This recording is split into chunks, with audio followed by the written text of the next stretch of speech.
Let's fucking go. Cinema. August 4th, 2012. Streaming live on a young website called twitch.tv, a player is trying to beat perhaps the most famous world record in all of video gaming. Clint The Stevens. Super Mario 64 120 star world record. It's a competition of how quickly you can collect every star in the most popular Squeaks. 3D platformer of all time. It's part of a relatively new It is the hobby GOAT. called speedrunning. 120 star is a prestigious enough record that it's rarely broken at this point. But on this day, one man is determined to do it. Who is this? His name is Siglemic. Siglemic! What a throwback. Siglemic has been going at this for a while. What a Even throwback. today, he's already been streaming for several hours. He makes dozens of attempts at the record, each one dying to mistakes or just being too slow. Yikes. But eventually, Wouldn't happen to me. he's able to Or get squeaks. a fast start. Siglemic collects star after star, displaying incredible movement and other techniques. Okay. Thousands of live stream viewers watch in awe as he makes it past 30 stars, then 50. Do you guys ever feel like that when you're watching my stream, that it's like you're there for a truly once-in-a-lifetime record-breaking moment every single day? Like every single time, it's like absolutely, this is such a crackling energy, like holy shit, this is like Siglemic on his fucking tree sentinel. Then 70, he's pulling far ahead. This is on pace for a new world record. The impressive gameplay continues. Excitement is building. He's doing things that most viewers can't even fathom. It And is then, fucking awesome. minutes away from a new world Sorry, I'm record. not gonna pause much, but it is fucking awesome being in a Twitch chat during a record run. If you've ever done it, it's fucking awesome. It does feel fucking cool. I've had it for like Linkus sometimes. I watch him and it's there, and you get to say I was here and really mean it. The first half, everyone's just talking bullshit. Like the chat doesn't even care at all. They're not watching. They're not paying attention. But then as you stay good, you stay green or even gold, they start to get more and more serious, and you can watch the crowd. It's like an arena. It feels like an arena. Everyone starts standing up. Everyone starts like, it's so fun. Record, he arrives at one of the last stars, the Rainbow Ride 100 coin star. This one is super easy. All you have to do is stand still on a magic carpet and collect a few coins. Siglemic does anymore. that, and the 117th star appears. All he has to do now is jump up and collect it. Oh no. Oh no. Oh no! This is the worst way to lose a record. An hour and 41 minutes of beautiful gameplay, and it had all been for nothing. Oh, dude. Siglemic could do some things in Mario 64 that nobody else could. Yet, right here, he could have handed the controller off They to keep anyone, showing it. and they would have They collected keep the star. showing it. After finishing the run, Siglemic talked to his stream about what happened. Like I couldn't even believe it. Like I paused and I was just like looking at it. I just like felt nothing. I don't even know like how long it would take me to get a run like this. Again, it'll probably take a while. I can't believe I threw that kind of run away. That's In this so sad. moment, Siglemic felt tiny. His best ever chance at the record thrown in the garbage. Sometimes, attempts at greatness end in tragedy. It's a necessary evil. Because if there's never any tragedy, then greatness would feel insignificant. Oh my god, dude! I'm a legend! Oh my god. Hey, fire intro! Oh my god, dude! No way! Wait, he's adding a little bit of panache.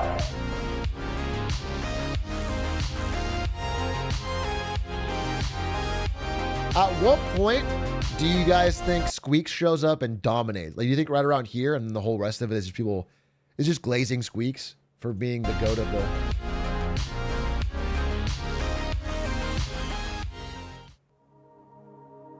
Let's start with an overview of the speedrun. Super Mario 64 has a total of 120 stars for you to collect.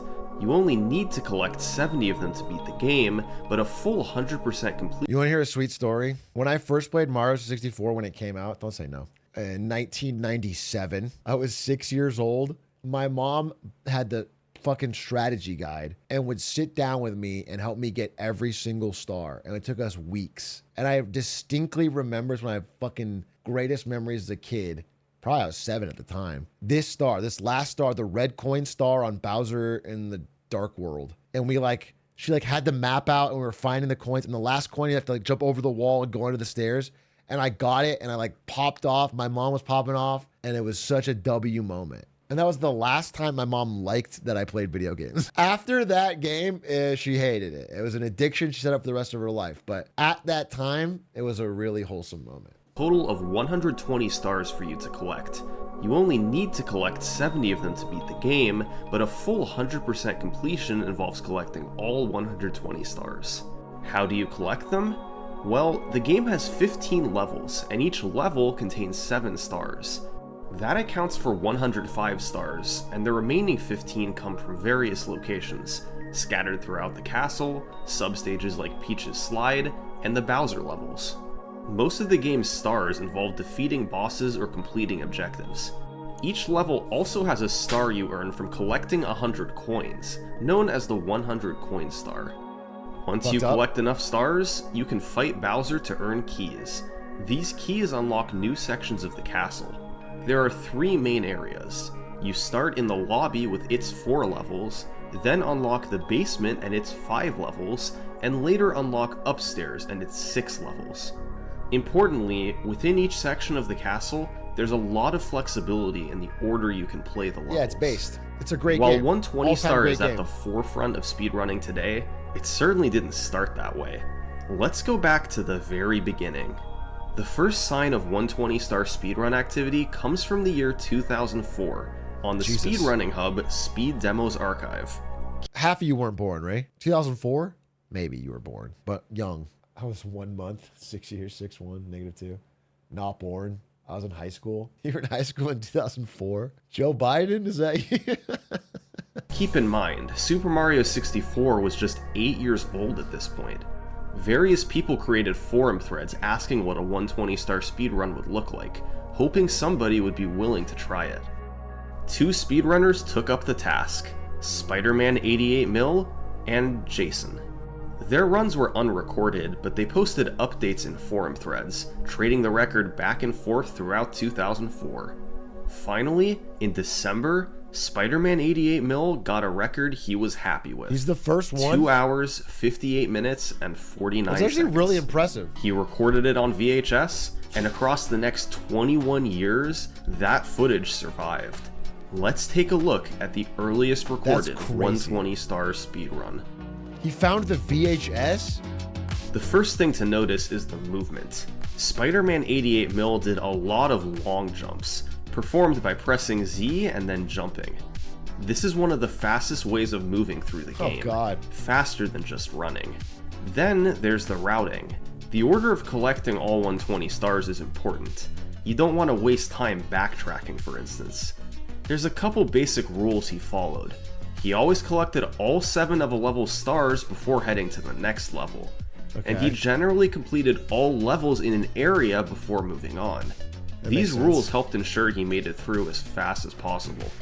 Now, as for the gameplay itself, parts of it were pretty impressive for such an early run. For instance, to save time on the Lil Penguin Lost Star, he jumped over the edge and landed right where he needed to be, rather than sliding down the slopes. In Womp's Fortress, instead of using the cannon, he cleverly used a side flip to reach the chute into the Wild Blue Star. Little strategies like these were used throughout the 3-hour run, saving him small amounts of time over a casual playthrough. But certain sections made it quite clear that this was an early speedrun. He died 4 times and played very slowly in other parts, not at all like a modern run. Perhaps the most infamous moment came in Shifting Sandland, when he just couldn't quite reach the star in the pyramid.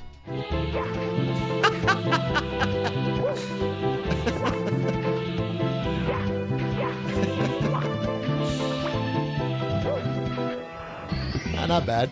It's silly to think of such moments being in a world record today, but in 2004, things were bound to happen. It's funny that 20 years later, Squeaks emulates this perfectly. He's like almost doing an homage to the great runners before him. That's awesome. And across a 3-hour speedrun. Spider-Man 88 Mil received lots of praise for his record. Most had never seen a run of the game like this before, and although they could see its imperfections, they were impressed to see such a high level of gameplay mostly 2004 sustained tech. across 3 hours. 2004 Interestingly, tech. Jason realized after watching the run that he'd sort of already beaten it. He'd played on the PAL version of the game, which runs at 5/6 the speed of the NTSC version that Spider-Man 88 Mil played on. That's an homage to the fact that European brains run 5/6 the speed of American ones. They can't keep up if you do the normal, so you have to slow it down a little bit. So that's what I heard from my main man. So, Jason's 316 would have been timed as a 244 on NTSC, but since it was both unrecorded and played on PAL, it didn't count, and Spider-Man 88 Mil had the official world record. After 2004, we enter a strange period of 120 Stars history. Much of this era has been lost to time, but here's what we do know. Throughout 2005 and 2006, a number of new 120 Star speedruns were submitted to Speed Demo's archive, and every single one was rejected by the site admins. Why? Well, speedrun verification on Speed Demo's archive worked differently back then. They only wanted high-quality speedruns on their website, both in video quality and quality of gameplay. So even if someone submitted a run that was fast enough for a new record, admins could reject it if they felt you could do better. And that happened repeatedly with 120 Star. Multiple runs were submitted to SDA that beat Spider-Man. I could sort of see it if the quality was so bad you can't verify. So fucking funny to reject it for being like, nah, you could do better than this. It's a world record, but try harder, little pup. 88 Mil. But since the site admins already had a 120 Star run, and they weren't overly impressed by the new runs, they rejected them. That's baffling insane. concept today, but it was the norm back then. It's unknown how many times this occurred, but we know it happened twice to a player known as Amoeba 2. In May 2005, he submitted a 254, and in February 2006, he submitted a 247. Both were rejected from SDA. That's crazy. There are also rumors that a player named Ikanaki got a time of 242, but without video proof. Fortunately, this period in history wouldn't last long, because then in 2006, a new player appeared on the forums, intrigued about the possibility of completing a 120 Star run. His name was Dragorn. Dragorn had a different approach. He didn't want to just beat the run on the site, a 258.49. He wanted to demolish it, leaving no chance for his run to be rejected. His goal was to take more than 40 minutes off the record and get a sub 215. Dragorn himself wasn't sure if this was possible, but he got community members excited. Many of them tried to help out, even if their computers limited them. Members from all over the site, who played all different games, eagerly awaited Dragorn's run. Even Spider-Man 88 Mil joined the thread, saying that he felt sub 230 was possible, but not sub 215. It's not possible. Over the next few months, Dragorn posted his progress learning the speedrun. He borrowed many strategies from the existing 70 Star record and looked at coin routes from Curtis Bright's Mario 64 website. Finally, after months of practice, Dragorn posted that he'd completed a run. 2 hours, 19 minutes, and 47 seconds. The community was amazed that he'd taken half an hour off the record like it was nothing. But the Dragorn there was 219. no video posted. It was hard to upload long videos in 2006, and Dragorn felt he could still lower the time a bit more. So, rather than mail in this VHS tape to SDA, he'd wait for the best run he could get. Dragorn kept improving, and his updates in the forum thread continued. A week later, he posted a 218.07. People started trash-talking the 258 run currently on the site, knowing that Dragorn had crushed it. A few weeks later, another update. He was now in the 216 range. Ooh. Finally, in early September, Dragorn posted his newest time, 214.32 with 0 deaths. He did it. He did it. This accomplished his Submit sub 215 goal, but he was still unsatisfied. He'd been playing since January and was at the very top of his skills now. Could he do even better if he kept going? Well, Submit it. Dragorn continued his attempts. And a few days later, he posted one final update in the forums, 2:10:40, a time that even he thought was impossible. Dragorn submitted the run to SDA, and everyone got it. Rejected. You could do better. Sub 2, come on, bitch ass. Excited. Nowadays, you can watch a run as soon as it happens, but back then you had to wait for it to be published, and there was a huge sense of anticipation. It was finally accepted and posted on the site a couple weeks later. At long last, all these members who'd been tracking his progress over the past 9 months were able to watch Dragorn's masterpiece. We see improvements right from the opening seconds of the run. Dragorn goes for and hits a trick called Lakitu Skip. Sheesh. When you walk on the bridge to enter the castle, Lakitu stops you to explain how the camera works. But if you only touch the very edge of the bridge, you never hit the trigger for the cutscene and are able to skip it. This only saves about 10 seconds, but the fact that Dragorn hits it is a sign of what's to come. Yeah. In Excellence. Bob-omb Battlefield, he gets a trick called Bomb Clip, albeit a different version than what's done in runs today. By taking the Bob-omb to the corner of the gate, then jumping as it explodes, you'll get pushed behind the gate and are free to collect Wait, I never knew that. I want to learn. I want to do that. The new bomb clip's too fucking hard. That looks way star, easier. much faster than having to use the chomp. In general, there was much less playing it safe, and more tricks used to shave seconds off here and there. In Cool Mountain, he quickly dropped down to the wall kicks will work star instead of slowly floating down like the old record. That's the go. In Dire Docks, instead of using the slow poles to collect red coins, he did a series of difficult jumps to reach the platforms. That's so swag. This was a true speedrun. There were strategies, there were tricks, there were things you would not see in a normal playthrough. And importantly, Dragorn completed the entire run without dying. This was all everyone was hoping for and more. Dragorn stepped away from Mario 64 for good after this. Before he left, he posted a comment talking about the future of 120-star speedruns. He felt that a 2:09 was right around the human limit. A sub 2-hour speedrun was completely out of the question. Okay, one thing, even speedrunners are always fucking terrible about knowing the human limit. After Dragorn's run, the SDA community lost interest in 120-star, as well as most other Mario 64 categories. Throughout the rest of 2006, 2007, and 2008, Dragorn's record stood unchallenged. Damn, a 4-year run? Then, in 2009, a new Super Mario 64 community popped up. 3-year run? But this time, it was in Japan. Prior to now, 120-star hadn't seen competition from this part of the world. But in 2009, a group of runners from Japan started streaming speedruns to Nico Nico, a site that let you both live stream and upload videos. This new community turned into the best speedrunners the game had ever seen. They were aware of Dragorn's 120-star record on SDA and set that as their goal time to beat. Once they blew past that record, they competed against each other to take the 120-star record as low as possible. How did they do it? Well, on SDA, all the runners had to go off of was their own records.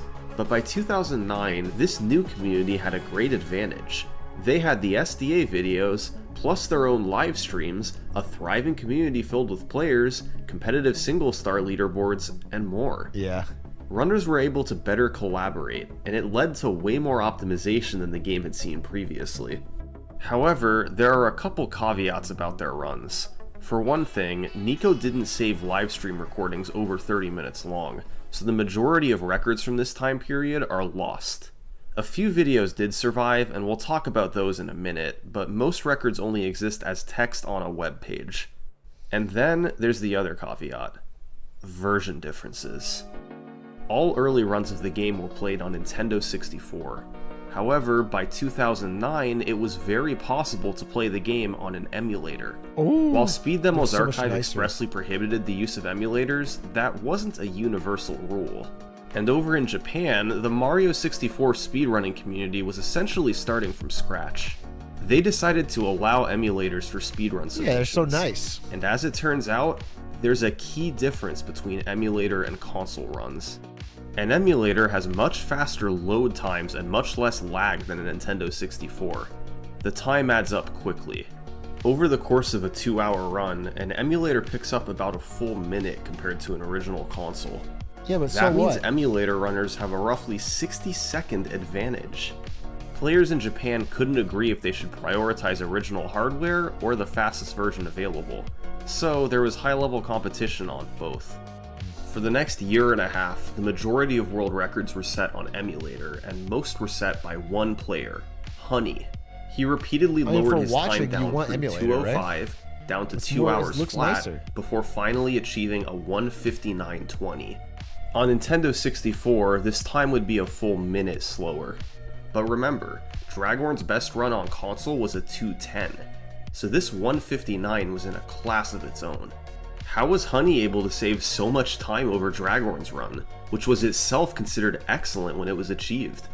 Well, luckily, Honey's 1:59 is one of the few runs from this period with surviving video. Oh, nice. So we're actually able to see it, and it is nothing short of incredible.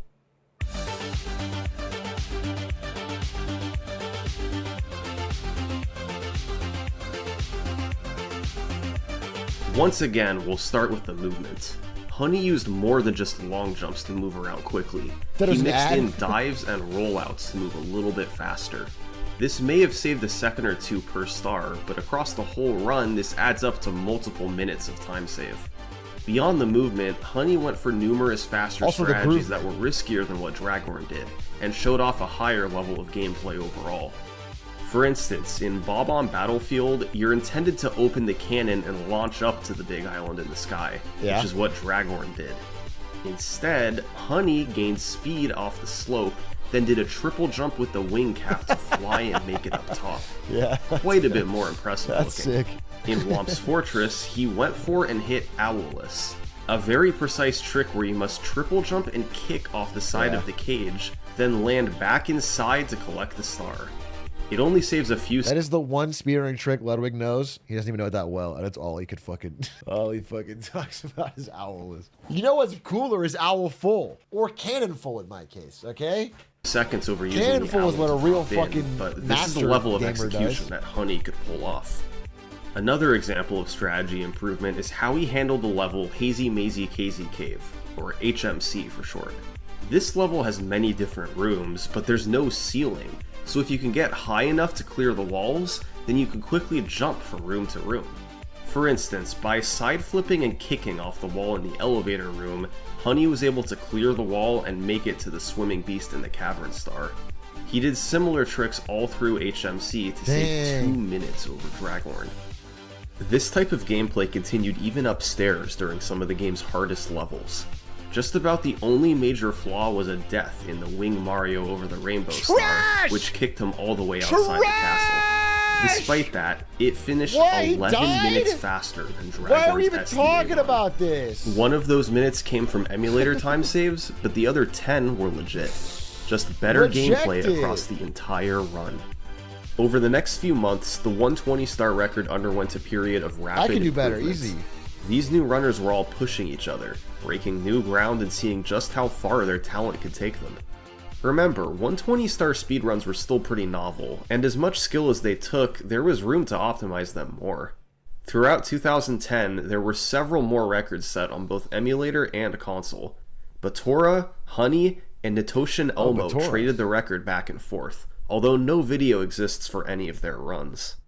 Finally, 7 months after the last record with surviving video, we're able to see another one. 156.17 on console by a runner named Shigeru. Miyamoto When himself? accounting for emulator time difference, this run was 4 minutes faster than Holy fuck! Miyamoto showed up to show the kids he's still the goat of his own game. the last record with video. That's aura. That's a lot of progression over just 7 months. Shigeru's biggest strength was his movements, which can be seen in the Bowser stages. It's because he knows the These game. levels have Whoa! objects that move on cycles, like That was elevators a and sick moving fucking platforms. flip to get that red coin In without. Bowser in the Dark World, Shigeru's movement collecting the 8 red coins was fast enough to make an earlier cycle, which is still known today as Shigeru Cycle. That's fucking. He also badass. saved time by going for front sub in Dire Dire Docks. Boarding from the front has more lag and is more precise than boarding from the back, but it is faster, and Shigeru nailed it. He avoided badass. dying on the Wing Mario over the Rainbow Star, and was just a little bit cleaner overall than what we saw 7 months ago. Then, in the summer of 2010, due to concerns over cheating, the Japanese community decided to split the leaderboards for 120 Star. Emulator runs would have one leaderboard, and console runs would have another. Okay. This led to the community starting to prioritize console runs, and most runners began to switch away from emulator. By late 2010, pretty much all top runners were playing on console, and directly competed against Shigeru's 156 world record. The next several months were more of the same. Elmo set a new world record time of 155.42.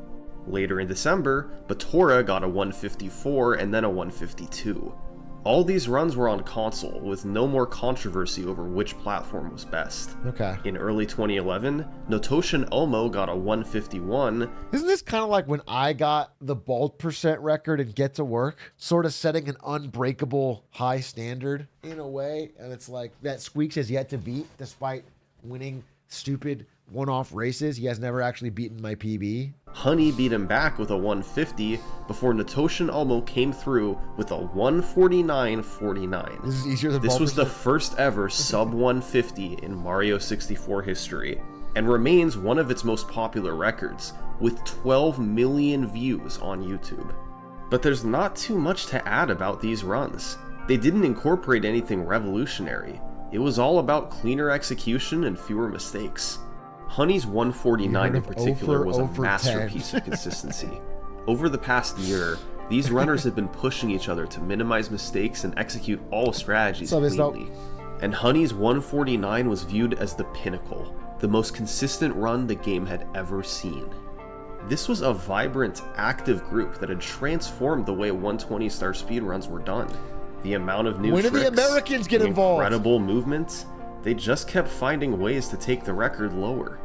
The Japanese community formed 2 years earlier, and in that time they'd taken the world record down by 21 minutes. That's beast. During that entire period, nobody outside of Japan was competitive for the 120 star record.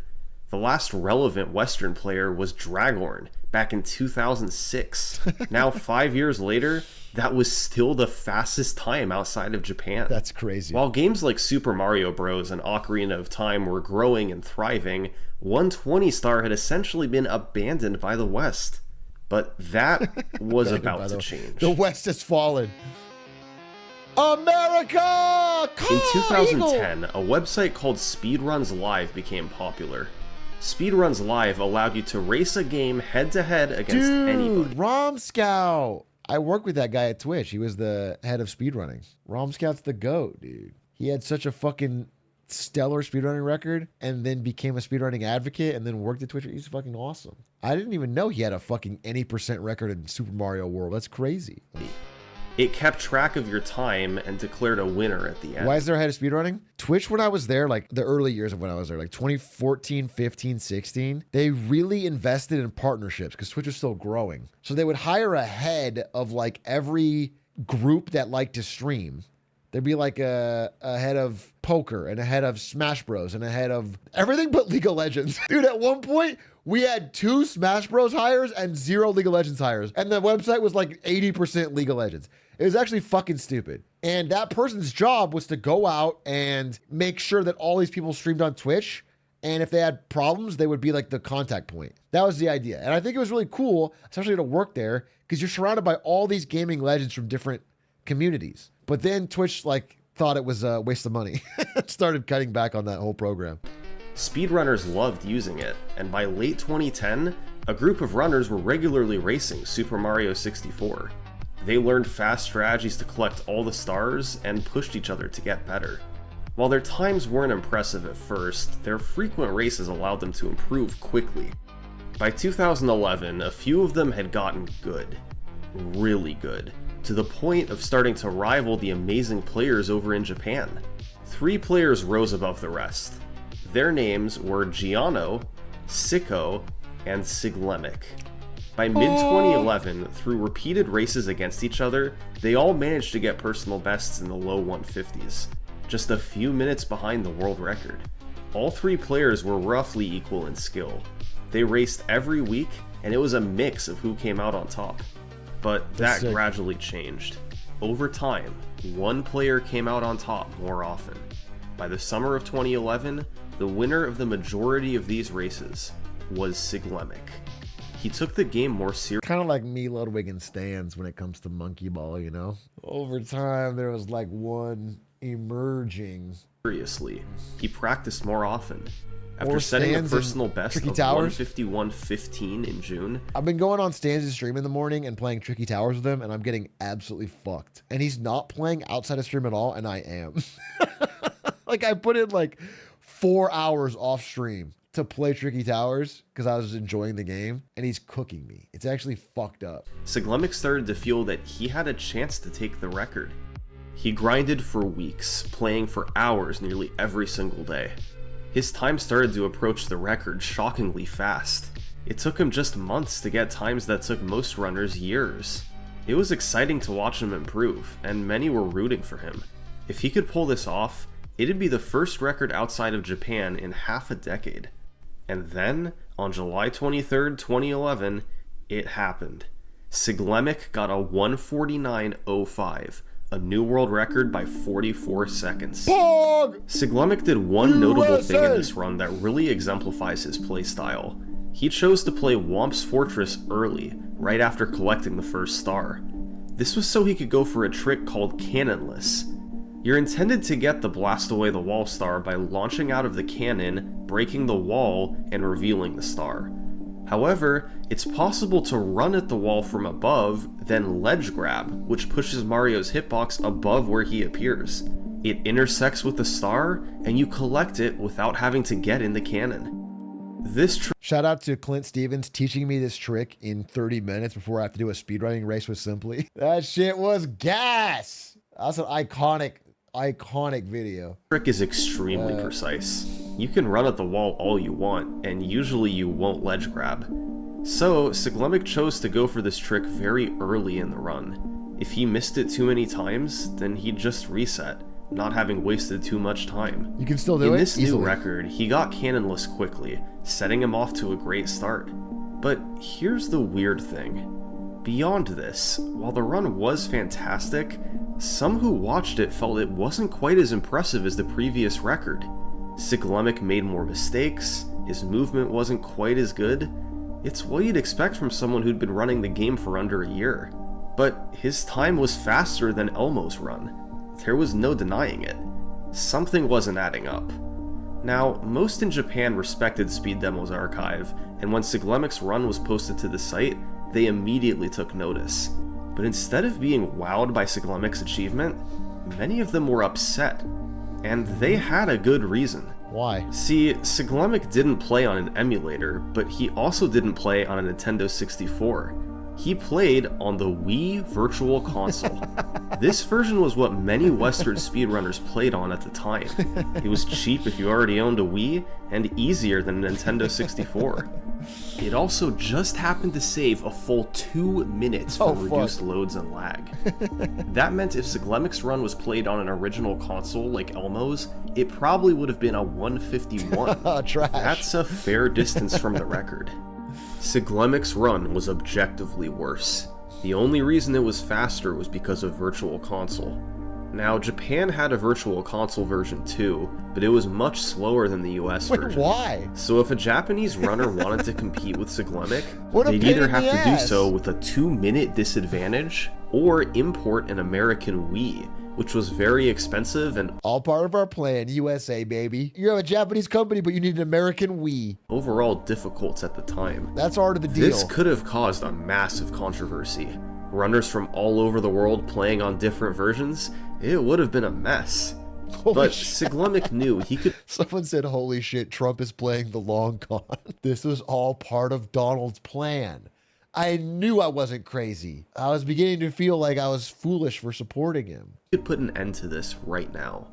When Honey explained how hard it would be to beat his Virtual Console run, Siglemic responded, "Okay, I'll play on the Nintendo 64 going forward." And just like that, the matter was settled. All the top runners in Japan and the top runner in America would all play on Nintendo 64. That was big of To him. this day, Top-level Mario 64 competition is nearly exclusively done on Original Console. That's crazy. Over the next few months, Siglemic practiced and adjusted to the Nintendo 64, while Japanese runners continued to excel. That fall, Honey beat the record twice, first with a 149.25, then a 148.50. But in November, a new runner from Japan took over, Nero, and he became the first to implement a crazy trick at the start of the run, LBLJ. Bear with me for a moment, because this is a strange one. In Super Mario 64, there's a trick used in various categories called the backwards long jump, where you build up reverse speed by repeatedly long jumping backwards. Now, LBLJ stands for Lobby Backwards Long Jump. By jumping into an out-of-bounds area accessible from the basement, you can repeatedly BLJ into the basement's ceiling, which extends upward. You land in a black area right outside the front door with a lot of speed built up, then rotate the camera to help navigate Mario toward the 8-star door and through it. What's the benefit of this? Well, you normally have to collect the first star of the run in Bob-on Battlefield, but you can't collect all the stars there until you have the wing cap, unlocked at 10 stars. This means you have to eventually backtrack to Bob-on Battlefield once you have the wing cap. With LBLJ, you collect the first star in Bowser in the Dark World, eliminating the need to backtrack and saving Sorry, I was chuckling because I have my own unique way of doing backwards long jumps that true fans know about, and it's a little different. It's a little off the wall. It's kind of like the Joker to Siglemic's Batman, but it is in a way iconic and better. 10 seconds. It's a hard trick for not a huge time save, but Nero was good at it and pioneered it in 120-star runs. Clint called it unique. Ever since Siglemic's That's Virtual true. Clint Console called it run, unique. the Japanese community had picked up where they left off, continuing to improve and lower the record. Sorry, we have to just do a quick refresher. Yeah, lost a lot of time on that. Be Actually. prepared for this. What? It works. It works. It's gonna work. It's gonna work. No way. There's no shot. Okay, now this is a little embarrassing. It works. This is It a little works. embarrassing. Trust. He actually does it again. No! He's not doing a thing where he leaves and goes back. Oh, I'm gonna piss myself. Dude. This is like having a Ferrari and then getting out and running trust. it. Oh, that's the fucking funniest thing I've ever seen. Come on, bro. You need to get it this time. He's only two stars away. Oh, it's gonna work. That's Let's fucking go! I get it, okay? And it got done, and I ended up winning the damn thing. Honey and Nero had each beaten the record twice, shaving 2 minutes off the time. Meanwhile, Siglemic practiced hard on Nintendo 64, trying to catch up to the runners in Japan. He got better, soon surpassing where he was on Virtual Console. I understand it now. After months of practicing, he once again set his sights on the record. In late 2011, Siglemic started live streaming his attempts to break the 120-star world record.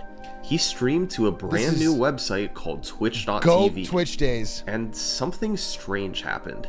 His live stream went viral. Many people had never seen Mario 64 speedruns before, and were captivated by Siglemic's level of gameplay. It was a novel concept to play the game like this, and seeing a potential world record live was exciting. His Twitch stream grew quickly. After a couple months, he was regularly pulling thousands of viewers. His community was determined to see him reclaim the record, loyally watching him play for hours and hours. The hype continued to build, while Siglemic continued to close in on the record. And it all culminated in a run just after Christmas 2011. Siglemic played a bit differently than Nero. He didn't go for LBLJ, but overall executed tricks a little faster. He hit Cannonless, got the fast cycle in Fire Sea that Nero missed, and went for a risky triple jump off the fin in Dire Doc's Hunting Line. After all this, Siglemic made it upstairs 25 seconds ahead of the record. Hype was building in the chat as the viewer count climbed into the thousands. The fast execution continued upstairs. His practice for the past few months paid off. He closed out the last few levels, defeated Bowser, and broke the world record in front of 4,500 viewers. This record made Siglemic an internet phenomenon. Threads appeared on all different forums. News articles were written. We got Everyone 4,500 wanted right to hear now. about the man who Holy broken shit. the world record live And then 13 years later, there'll be 4,500 people watching the reaction to the summoning salt video of him breaking it. on stream. Siglemic had escaped from the niche of speedrunning and entered mainstream pop culture. It was the most attention we were speedrunning had here. ever received before. Many wondered how they could get involved, while others were happy to have just witnessed it live. After all was said and done, Siglemic was satisfied and stopped playing 120 star. So, the Japanese community was able to take over once again. The three top runners in the world were Siglemic, Honey, and Nero, so it was only fitting that once Siglemic broke the record, Honey and Nero quickly followed suit. In March of 2012, Honey got a 147.05, then Nero got a 146.35, both new world records. So, the ball was back in Siglemic's court. He resumed streaming attempts to take back the record, but this time he ran into so he some didn't quit? serious adversity. Dude, this is Throughout every this- fucking speedrunner, dude. I mean, I've did this too. You get the record, you go, okay, that's it for me. I'm gonna end on top, and then someone beats it, and you're like, well, I just spent thousands of hours playing. I might as well keep trying. So you go back to grinding. The spring and summer of 2012, Siglemic streamed often, but he wasn't able to break through. He was still getting a lot of viewers, captivating the attention of speedrunning fans everywhere. Yet, this time, they weren't rewarded with a new record. Siglemic was in a unique spot. He had an enormous live stream, played the most popular speedrun, and he really wanted to reclaim the record. So, that summer, he devised a plan. A plan that, to this day, remains a famous part of speedrunning history. What? The August Marathon. Throughout August 2012, Siglemic was going to stream for 12 hours a day, every single day, and hopefully lower the world record as much as he could. It's so bad for your Siglemic's body. August Marathon is a legend from the old days of speedrunning. So Unlike his previous streams, Siglemic put splits on the screen, so viewers could follow along and see exactly how far He ahead or innovated behind that? he was. The splits in his gameplay on stream were enough to keep viewers captivated. Despite hardly talking at all, I didn't know he not had even it. using a microphone for extended periods, viewers poured into these streams. Every day, he'd regularly have a few thousand viewers as that's a baseline. fire. When he got on world record pace, That's it'd go up. fire. If bro was pulling fucking 3.5, 4K viewers no mic, chat entertaining themselves, dude, if I tried to play AoE no mic, I would have like 30 people in here. To 7,000, That's 8,000, crazy. Back even then, too. 10,000 viewers or more. Siglemic was the... And keep in mind, this was that's- back in the that's year goated. 2012. That's goated. That's unreal. Despite the speedrunning community being much larger today, these types of numbers are practically impossible for a modern speedrunner to achieve. Today's viewing base is divided between Was that me? Was that me? For modern speedrunner to achieve? Wait, I'm the fucking clip for fucking getting viewership mogged? What the fuck? Why am I the clip for getting viewership mogged? That's how I get into a summoning salt video? I'll watch this again, wait. Despite the speedrunning community being much larger today, these types of numbers are practically impossible for a modern speedrunner to achieve. Modern speedrunner, you heard it here first. Take it back. I'm a modern speedrunner. Yes, yes, yes. Officially recognized modern speedrunner by Summoning Salt. Thank you very much. Thank you. And as I am currently having speedrunning content on stream and pulling 4,600 viewers, so I think I am actually sort of setting, I'm like a modern Siglemic in a way. I like that the idea of modern speedrunner is a clip of me from 4 years ago. And I had just learned the run from Clint. I'm on a fucking 30-minute 16-star pace. Today's viewing base is divided between hundreds or even thousands of streamers playing Dude, live. why the fuck would you show my Mario clip and not my Hitman clip? If you're doing something from years ago and it's modern speedrunner, why the fuck is that? Why is it me fucking struggling at Mario and I pulled pretty good viewership on the Hitman records? At the same time. But in 2012, Siglemic was one of only a few speedrunning streamers, and he was playing an iconic game at the highest level. It was a perfect storm of conditions that often led to a viewer count above 10,000, one of the biggest live streamers in the world. They didn't care about a face cam, a microphone, or any of that. Damn, the good old days. They just wanted to see an amazing player when Twitch was all destroy their gamers. video game. There's only one problem. Many years ago, Siglemic deleted all of his Mario 64 gameplay from Twitch and YouTube, meaning his August marathon has very little surviving footage. Are you sure he deleted it, or did fucking Twitch say, oh, it's not a highlight, you're out of highlight space, and they fucking auto-deleted it? Are we sure it was actually him? Did he get angry and delete it, or was it actually just fucking... Oh, he did it? Ah, sad, tragic. Thankfully, a few of his viewers were recording his stream during some of his good runs, and certain full runs were downloaded before they were deleted from Thank YouTube. God. But still, much of his August marathon is completely lost to time. That's tragic. That being said, here's what we do know about the marathon. Siglemic started on August 1st, and for the first 3 days, nothing notable happened. But then on August 4th, he got a run that you're familiar with. Oh, that's the one where he misses the jump? Dude, he's shown this clip It like happened 40 in front times. of 8,000 viewers 40 during times? his August marathon. He had to come out of his crouch Dude, before I'll show it jumping, again. then messed up his angle toward the star. As painful as this was, Siglemic was at the top of his game, and with daily 12-hour streams, there was rubbing no it doubt in. he'd get another chance soon. Sure enough, on day 5 of the marathon, he got another run on record pace. Not quite as fast as what he had yesterday, though. He made mistakes upstairs, but nothing catastrophic. And after 5 days, 60 hours of streaming, Siglemic managed to break through. Beast Oh my mode. god, that was really the world record. 14,000 viewers had just witnessed a new world record. That's awesome. Once again, the news made it around the internet. But this was only August 5th. He still had more than 3 weeks to go. His record was 146.23. If he could clean up 14K mistakes in no mic Tiny is Huge Island legendary. and Rainbow That's Ride, legendary. a 145 was within his reach. Is there anybody nowadays pulling 14K no mic, no cam, pure gameplay? Like in 2012, it's all fucking hardcore gamers. I'm just thinking of like the idea you could go live and play Mario, no mic, no cam, and be so good at it that there's 14,000 people watching. I don't know. That's crazy. Not much happened on day 6, but on day 7, Siglemic set another new record, 146.21.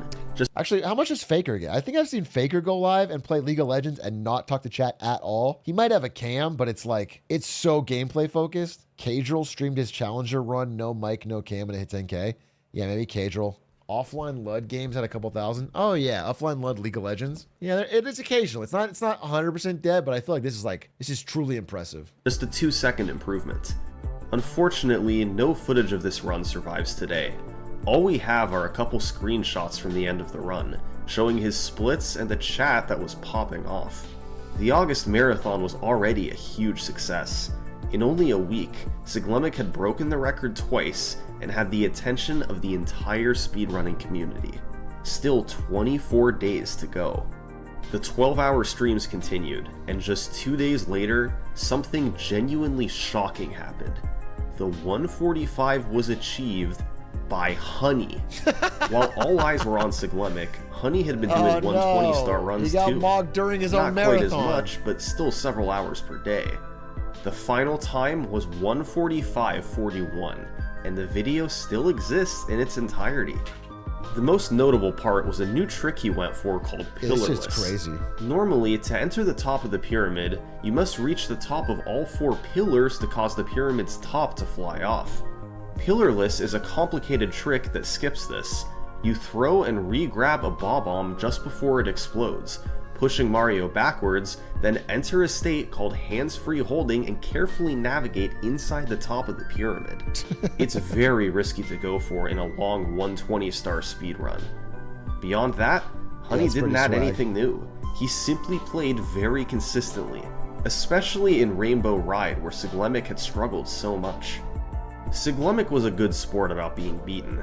After all, he had 22 days left to beat him back. Sure. Surely that would be enough time, Oh right? no, Pepe laugh. Well, It took him 3 hours. This run too has become lost to time, but on the same evening as Honey's record, Siglemic beat him with a 1:45.35. Damn. We have but one screenshot of this run, showing 7,300 viewers. The chat. Yeah, the urn. Nice. Wow, wow, wow. Grat Sig. America, America, America. Fastest record recovery ever? What? LOL? A no-third easy WR for Siggy. Sig, what's it like breaking world records every day? I didn't even sleep. Losing their mind in the chat. Very little is known about the run itself. Judging by his splits, there was a major time loss in Shifting Sandland, and he capitalized on time save in Rainbow Ride. In just the first 9 days of his August marathon, Siglemic had set 2 records, been beaten, and then reclaimed the record. He couldn't have asked for a more exciting start. These 12-hour streams continued every day for the rest of the month, with thousands of viewers watching at all times. But over the final 22 days of August, he didn't set any new records. While we have a poor account of these remaining 22 days, Siglemic was known to have had some close calls. On August 23rd, he had a beautiful run. Brutal. All this info comes from a single post on Reddit. 12 hours a day. He seems to have had a day. modest lead, got a huge time save in Shifting Sandland, then gained more time upstairs. He was about a minute ahead of his 1:45.35. Holy shit! My old boss! That's my old boss at Twitch. Fishsticks1. He was probably typing this in chat and then going to reprimand me for playing Melee. But something went horribly wrong in Rainbow Ride. These sorts of paces happened multiple times through the rest of August. The month ended with no new records, but it felt like a 1:44 was right on the doorstep. That's crazy. Even though the daily 12-hour streams were done, Siglemic was still motivated. And right on cue, on September 1st, he came through with the first ever 1:44. This record is notable for being one of very few records from Siglemic that survived in its entirety. We can watch it from start to finish. And a pretty significant change in this run is Siglemic's route through the lobby. He played Cool Mountain later, then saved Jolly Roger Bay as the last level before going upstairs. This worked out well, as despite falling off the sub in Dire Docks, he opened up a 44-second lead over the record. He used the same route upstairs, which had been standard for quite some time now. Wet Dry World first, followed by Tiny Huge Island, Tall Mountain, and Snowman's Land, then up to Tippy for Tick-Tock Clock and Rainbow Ride. Of these levels, Tiny Huge Island was a bit slow at times, especially on the 100 coin star. But the key to success in 120 star is consistency, and Siglemic avoided any huge mistakes. It's what he needed to get a 1:44.52. Goated? Woted? And once again, the record blew up online. Forum threads, blog posts, par for the course for Siglemic. This is a good This internet guy era. captured the gaming community's attention like no speedrunner had ever done before. Every record was in front of thousands of viewers, and was heard by many thousands more in the following days. It really can't be overstated the impact It's also just Siglemic such a had on fun game to speedrunning back in watch. 2012. If you Through ever his played August marathon and hundreds the of hours of movement's so sick dedication, and he'd achieved a 1:44 while making speedrunning more popular than ever. Throughout the rest of 2012, Siglemic played the game off and on. His motivation dried up a bit once there were no threats to his record. He developed a cycle where he wouldn't play for several weeks, then came back and did a 12 or 24-hour stream. It seemed like a perfect run with his strategies and skills could be a 1:43. He had a high 1:44 right now, so he'd have to take another minute off. It was possible by cleaning up mistakes, but sustaining that level of gameplay over an hour and a half would be tough. In October, Siglemic took a step in that direction with a 1:44.23. As opposed to his last record, practically nothing is known about this run. No footage exists, and no splits This have isn't been even that long provided. ago. That's crazy. All we have are a couple screenshots someone posted We to don't have Reddit video for seconds after the end of 2012? the run. Siglemic continued the sporadic playstyle over the next couple months, and on December 19th, he came through with one more world record, 1:44.01. 13 years? Yeah, but This is another run with like a years full after surviving YouTube, you know? video. His only significant mistake downstairs was when he messed up pillarless and died, costing him 25 seconds. Upstairs, he had a slow Rainbow Ride star when he missed the switch and then failed to back up. Those were his biggest mistakes across an hour and 44 minutes. If he'd only been 2 seconds faster, this would have been the 143. But it was still a really solid run, and a big cut off the record. This run finally satisfied Siglemic. He was now ahead of second place by 1.5 minutes. Yeah, it's pretty His sick. motivation died down even more. He was the king of Super Mario 64. He had the notoriety. I've beaten Super Mario 64 1 or 2 times a day for around 2.5 years. Dude, he's 20 years old and he's put 5,000 hours into the game. Over 1/10 of his life has been spent playing just Super Mario 64. The name recognition, and of course, his records spoke for themselves. Average League enjoyer? No, the average League enjoyer has put in more time but has less results. Average League enjoyer has put in double the hours from even a younger age but has absolutely nothing to show for it and no world record, and is probably like a mad Silver 4 player who spends the other half of their time in League of Legends chats talking shit to the streamer. When anyone thought of Mario 64 speedrunning, they thought of Siglemic. He ran 120 star live at Awesome Games Done Quick in January 2013. Damn, this look was at the that first early-ass time most people had seen him GDQ. before. Many called his run the best part of the week-long marathon. Entering 2013, Siglemic's streams really slowed down. He went months at a time without playing. A 143 was still possible, but it wasn't a high priority for him. Clint-esque. There was no telling how long it'd take for him to be dethroned. Way ahead of everyone else, with his legacy already set in stone, Siglemic rode off into the sunset. 07 Soldier. Enter Squeaks. On August 18th, 2013, the Super Mario 64 community woke up to some pretty shocking news. A player named Hyacinth27 had supposedly just beaten Siglemic's 120 star record. The new time was 1:43:37, and he had streamed it live. Many had never heard of this guy before, and now it seemed like he'd somehow beaten Siglemic to the 143. Supportive messages poured in. Even Twitch themselves congratulated Hyacinth. But I probably wrote this tweet. Watch the Throne, son. I mean, that was the album I listened to all the time. This is probably like one of the first tweets I ever wrote. Hashtag gotta go fast. Holy fuck. I was incredible from minute 1 at this job. how could this happen? What was going on? Well, while Siglemic got massive attention for his 120 star records in 2012, a group of runners was trying to get good in the background on Wii Virtual Console, which, as we know, would give them a 2-minute advantage. There was still no official ruling on Virtual Console runs, so they knew a faster run might be considered the official world record, even if it was worse played than Siglemic's runs on console. Over time, most of these runners gave up, but one kept going. Hyacinth. Throughout early 2013, he got good on Virtual Console. Oh, so he was a VC By world August, record. with the built-in advantage, he was good enough to beat Siglemic's time, technically achieving the first 143 Mickey in Mouse Super Mario ring. 64 history. Sorry, but that's a Mickey Mouse ring. Controversy erupted. Hyacinth was a very good player, but the footage showed he wasn't on Siglemic's level. He got some hard tricks, like cannonless and pillarless, but he had plenty of Type slow of shit Squeaks moments. would do. And overall, his movement wasn't as clean either. Sorry to bring this up. It's not a big deal. I'm not even mad about it, but Squeaks plays Get to Work on a Wii Virtual Console emulator, which cuts down his time. So technically, I don't know if we would retime it, but like if we did our races, we'd have to add a minute or two to what he does. Not to throw shade or anything. Not a big deal, but it is kind of like just it feels weird, you know? The community was divided on how to treat this run. Some felt it was a legit new world record, and Siglemic should have been playing on Virtual Console all along. Others disagreed, and thought Virtual Console was its own separate category. It was a valid question. Do you prioritize original hardware, or fastest version available? There was no set way of dealing with it. How did Siglemic feel about all this? Well, he wasn't too happy. Here was this new guy, clearly not as good and with an inferior run, claiming world record based off a technicality.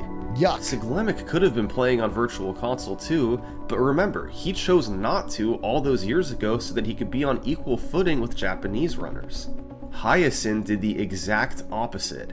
He specifically picked Virtual Console so he could have an advantage. So, Siglemic devised a plan. He created a brand new Twitch account, Based Earn God. He stuck a weird-looking timer in the top left. He booted up Mario 64 on Virtual Console. He distorted the colors to deliberately make it look horrible. He played copyrighted music in the background.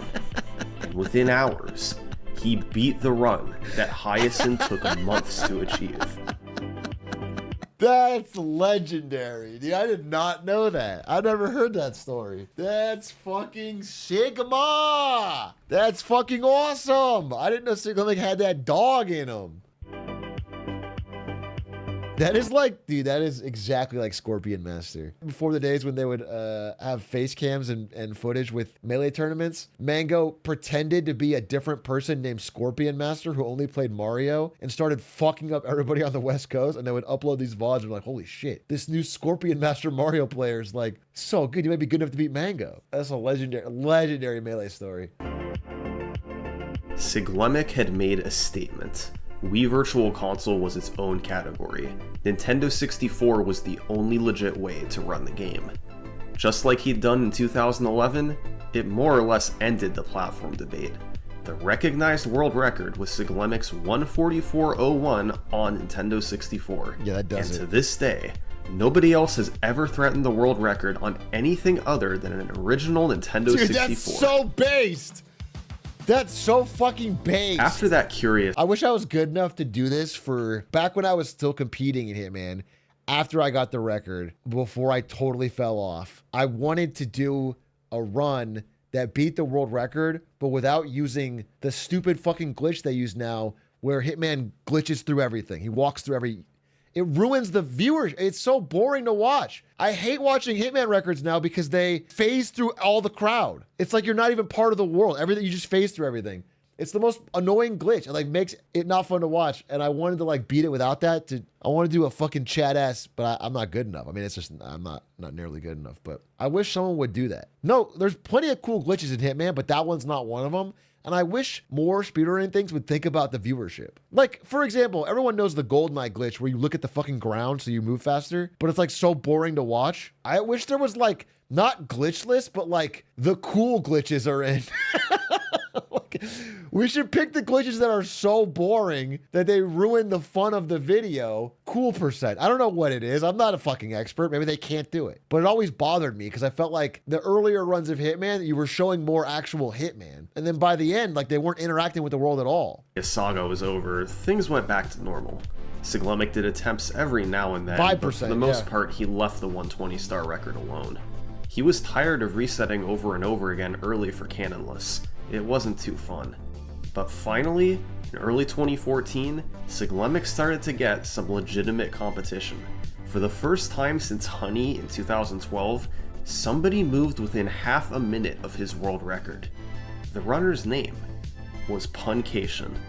Puncay started running the game in 2012, inspired by old school runners like Giano and later Siglemic.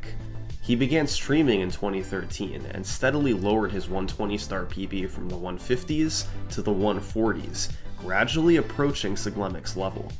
This slow and methodical march downward culminated in a 144.30, the closest anyone had been to Siglemic in years. Puncay's run had a particularly slow start, with a bad Whomp's Fortress and Cool Mountain, but that just showed he had more time to save. The potential was there to get a 143. With Puncay closing in, Siglemic ramped up his attempts again. Oh, he's back. He was so close to a 143. Just 2 more seconds and he'd be satisfied.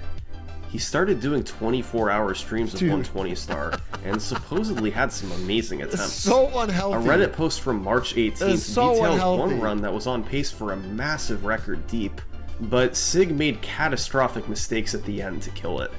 This continued into April. Siglemic just couldn't beat his 144.01.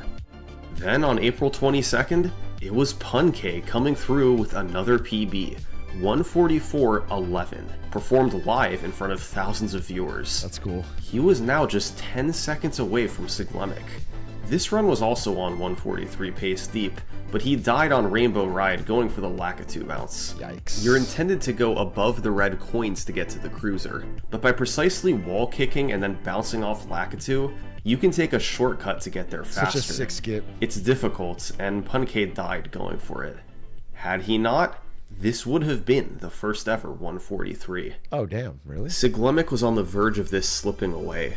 He'd been dominant ever since the record was a 146. It seemed like 143 would be his natural end goal, but now Puncay had swooped in. And Dude, it it's might fine. be You're the too legend. late. Determined to get the 143, he started up a stream the same day as Puncay's 144.11. Just as usual, Siglemik played for hours, much of that time spent at the start of the game. But eventually, he got a run going, and it was evident that this time, he was locked in. No. Oh, no! Whoa, clutch! He gradually worked his way through the Insanely basement. clutch! Hazy Maze Cave, Lethal Lava Land, Big Boo's Haunt. He made small mistakes, but nothing huge. That was insanely Star after clutch. star went down. He eventually made it upstairs, exactly 1 second ahead of the record. Everything intensified now. He was entering the home stretch, but also some of the game's hardest levels. Despite this, everything went smoothly until he played Tall Tall Mountain. Siglemik failed to enter the wall, and had to bail to another star. Not a huge mistake, but without splits he couldn't tell how bad it was. After, things went well for a while, but he had a rough 100 coin star in Tick-Tock Clock. He missed one single coin from a question mark block, and when he tried to chase it down, it had fallen over the edge. So, he had to go out of his way to collect more coins. After Tick-Tock Clock, Siglemik was 4 seconds behind the record. The 143 might still be possible, but from here to the end, Siglemik would need near perfection. Oh. Oh.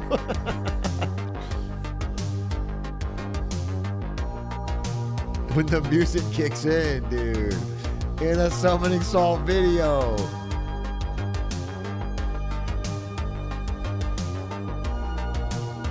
This is just the Go speedrunning game, man. It's so fucking fun. All right, 143. That's it. I just got 143.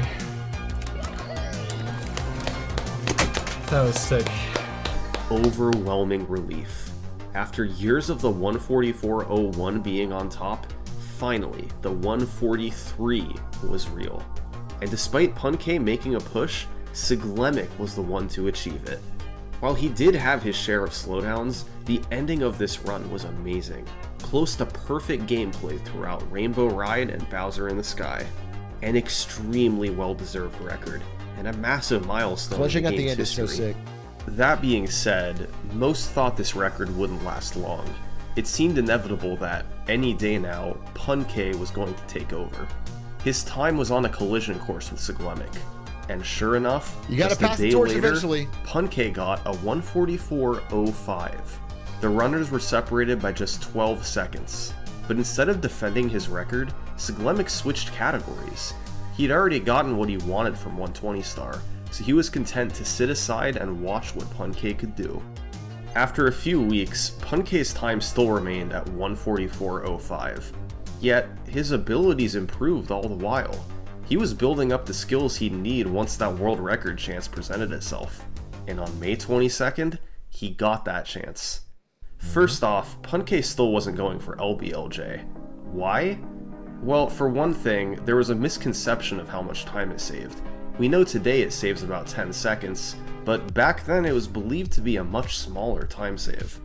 But skipping LBLJ was also reflective of Puncay's playstyle in general. He had the reputation of being a bit of a safe runner.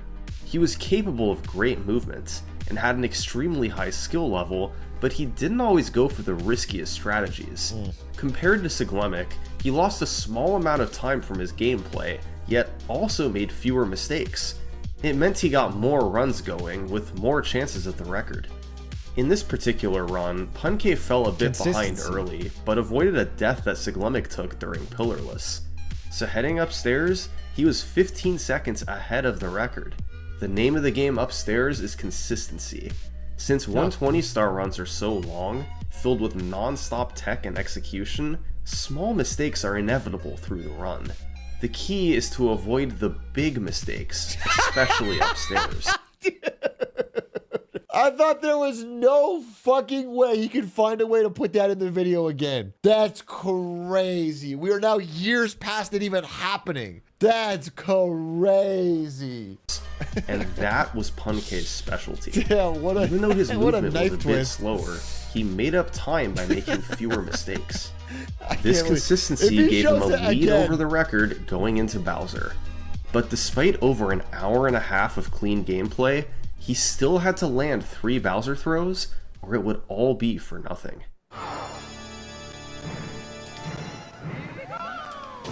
Clint Stevens throws. Clint Stevens throws.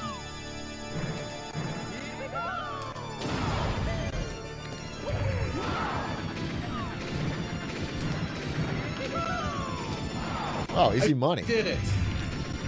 Easy did fucking money. New world record? I did it. W! The most prestigious record in all of speedrunning had just changed hands. This was the first time since Siglemic's August marathon that he didn't hold the world record. The community celebrated Puncay's achievement, stunned to see a new name at the top. And it was well deserved. Puncay had developed the best consistency that the game had ever seen. Throughout the summer of 2014, Siglemic and Puncay raced each other regularly. They formed a great rivalry since they were nearly equal in skill, even if their playstyles were a bit different. But although he enjoyed racing, Siglemic had no interest in going for the record anymore. After so many years of playing, he'd done what he wanted with 120 star, and his motivation to lower the record was gone. Base. So now, that meant it was Puncay's game. Could he keep improving the record? The thing is, Puncay hadn't been at this as long as Siglemic. Month after month, his movement and consistency got a little bit better. So, Puncay believed that if he kept going, he could eventually make it to the next minute barrier. Ooh. While the 143 was associated with Siglemic, maybe Puncay's time could be the 142. That July, he embarked on a journey to try and get it. Damn, this is like bringing back memory. Puncay was like the big speedrunner. Nice, dude. You did it. This is like Nice, me dude. working at Twitch era. Like this is me my first month at, you know, that's so wild. Good gameplay. I remember it. All right, that's a new world So record. funny. I'll take it. I still don't think this Armada. round is that good. Armada.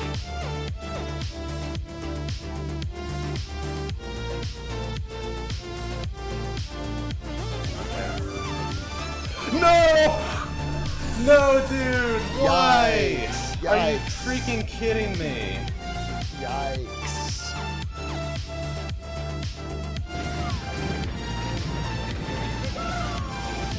$142? No! Oh, he choked it. He choked No, it. dude! While the records kept coming, Puncay couldn't help but get frustrated. He'd come so close to the 142, Not only as to bad as have that it Rainbow slip Ride away in death, the final though. seconds. By late July, he'd set 5 world records in a row. Pretty incredible given how nobody That had is been able to crazy. dethrone Siglemic for so long. Now that Puncay had taken over, he was pushing the game to new heights. But the 142 still eluded him. On Anyone July wanna be my 28th, girlfriend after Puncay opened a 142? 10-second lead early. He maintained that lead all the way through the basement, with his only mistakes being relatively Riz. minor. He then balanced a big time save in Fire Sea with a bad Jetstream star in Dire Docks. So he made it upstairs with a 16-second lead, on pace for a 142.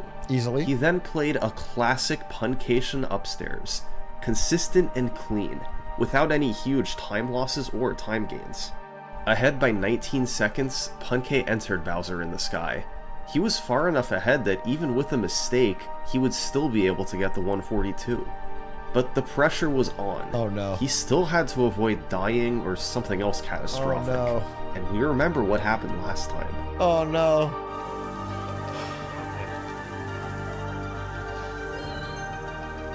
Okay. Okay. Nice. I think I'm safe from dying now. No, never say that. Never say that. Oh no, I'm so worried. Never say you're safe from dying. Oh! my gosh. I swear. I can't believe What the this. fuck is happening? I cannot believe this. Wait, right what now. is happening?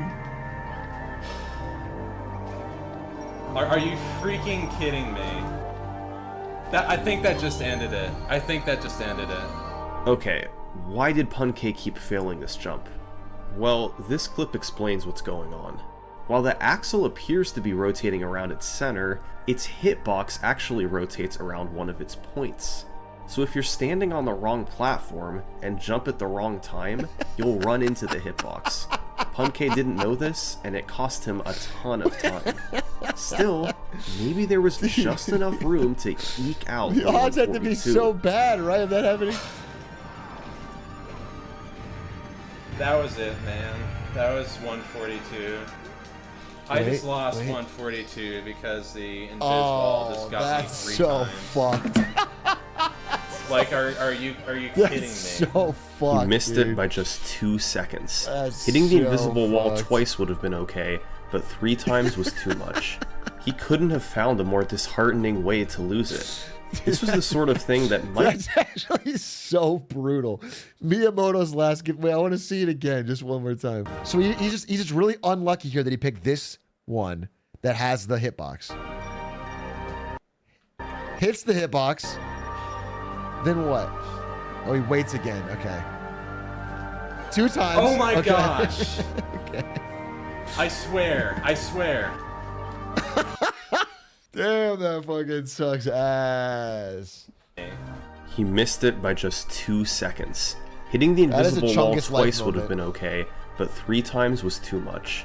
He couldn't have found a more disheartening way to lose it. This was the sort of thing that might have haunted Puncay for months. He could have been thinking about it every time he had a run go deep, and never quite been able to close it out. How about that happen to me? But Puncay was getting so many chances, and was improving so much, that he powered through the pain. And just a few days later, What a beast. he came back and finished the job. What a beast.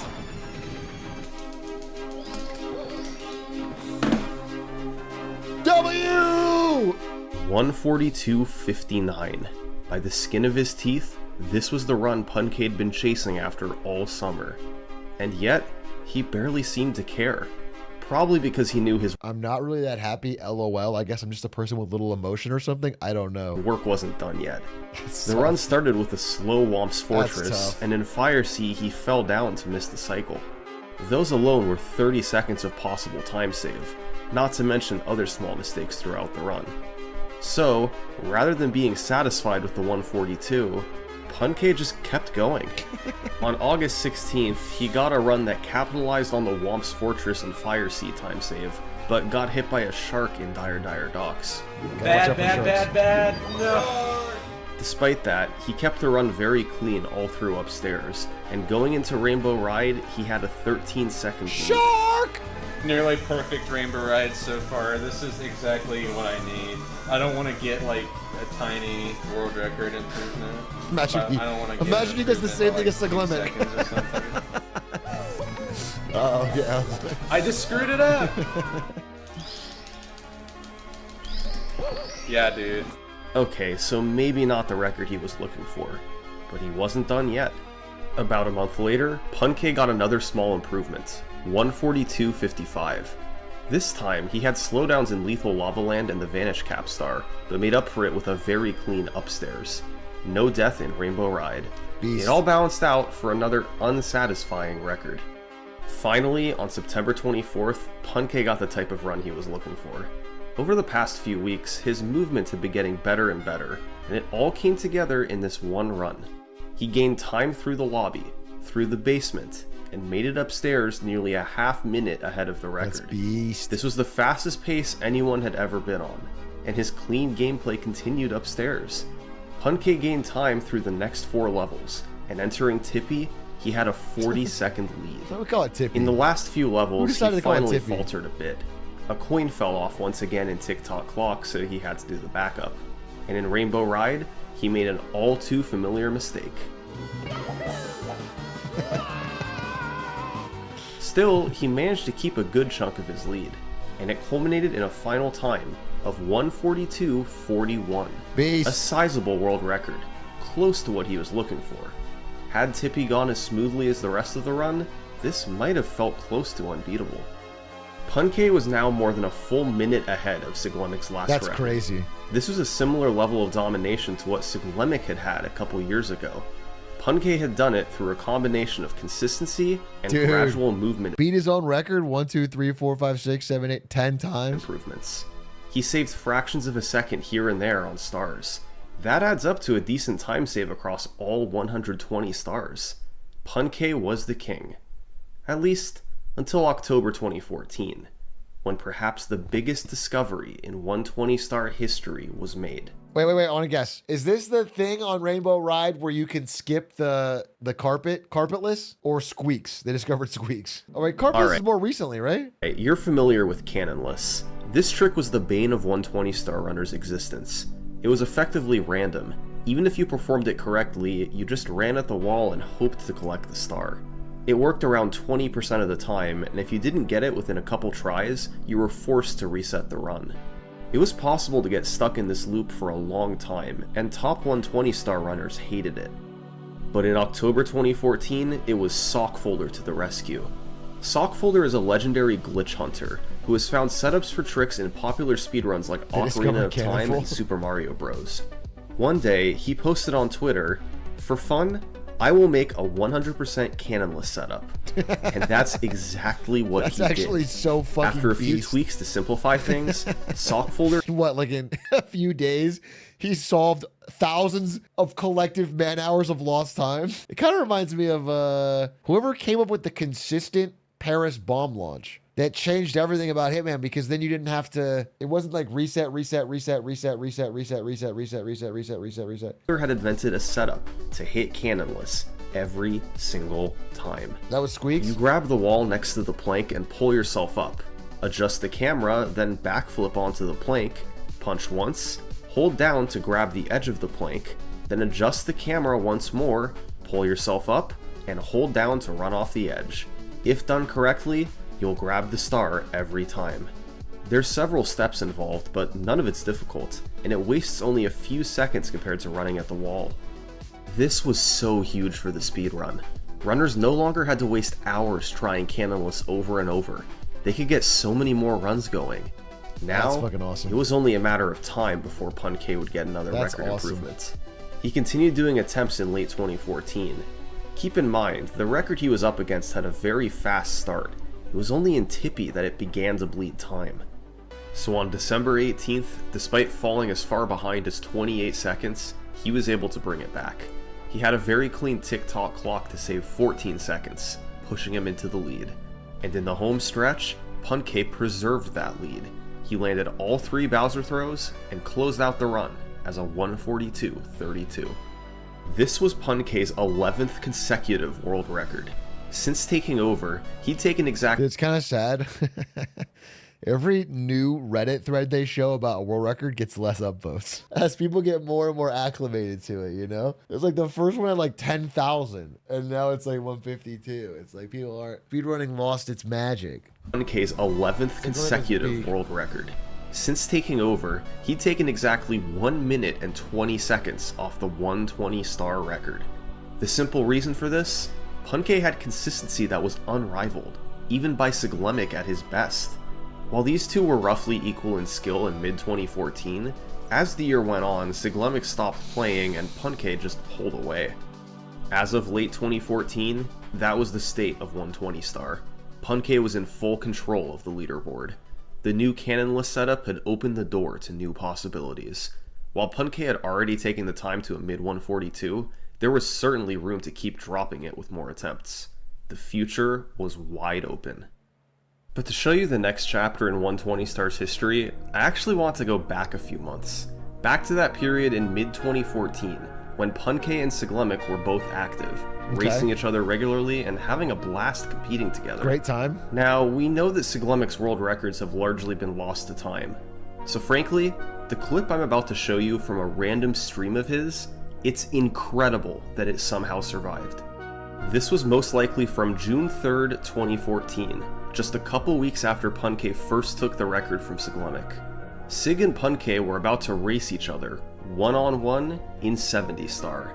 The two best runners in the world going head-to-head, with thousands of people watching live. This was gonna be good. But then, right as they were about to start, a third player joined the race. This player was a promising runner, Squeaks? rising up the ranks, but really nothing special yet. He was in 29th place on the leaderboard. Nobody was paying attention to this guy. Why would he join a race against number 1 and number 2? But maybe he was confident for a reason. Clint? Although he got crushed by Siglemik and Puncay in this race, he wasn't discouraged. And over the next several years, this guy would go on to set more world records, and perhaps have the greatest legacy of anybody who has ever played Super Mario 64. Luigi? And the very first time that people heard his name was this clip from Siglemik's stream. Dude, who's this random dude? Cheese 05? Oh, Why did you Cheese? join this race? This is the race between two titans. You'll get That's so funny. Okay, dude. That's so funny. There's a part 2. Holy fuck. The cinematic universe of Summoning Salt is expanding. That was fire. That was a great video. Thanks again, Summoning Salt, for putting out this type of content. It's so fire.